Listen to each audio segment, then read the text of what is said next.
this area. And of course, last but not least, compliance.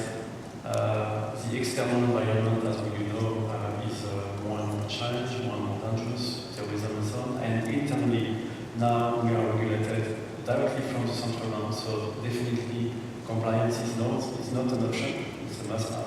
And we need also to invest in that way, and we are happy to have been one of the first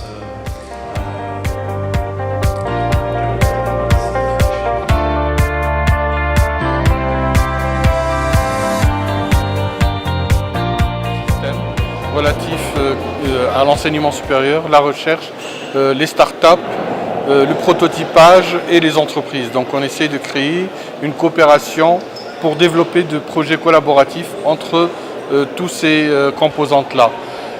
À partir de là, nous avons donc développé une technopole, la technopole mécatronique de la Tunisie, qui se trouve à Sousse.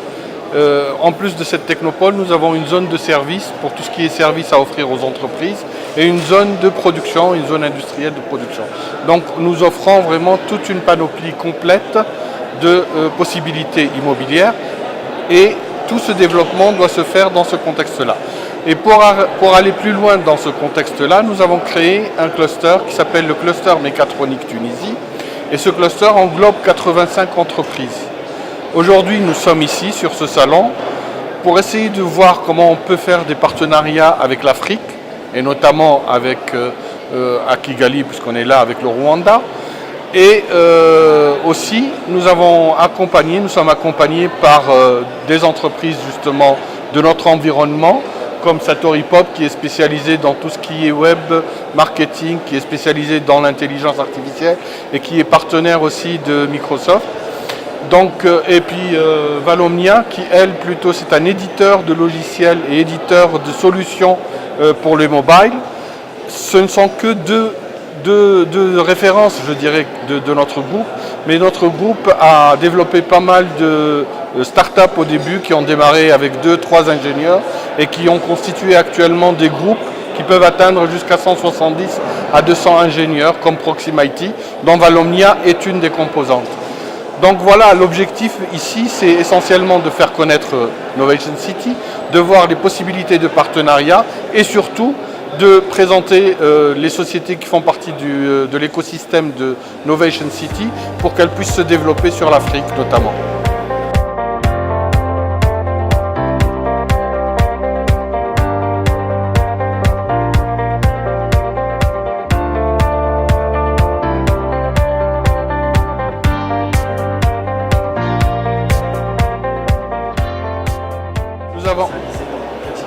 Alors nous avons des startups qui sont vraiment diversifiées. Nous avons des startups qui ont travaillé sur des systèmes embarqués dans les avions, par exemple. Nous avons une startup qui a développé un système qui est dans le système de freinage de l'A380. Nous avons des startups qui travaillent sur des robots. Donc ils développent des robots qui sont connectés, donc c'est de la communication. Donc, et actuellement, c'est des robots de sécurité qui assurent la sécurité de certaines centrales nucléaires en France, par exemple.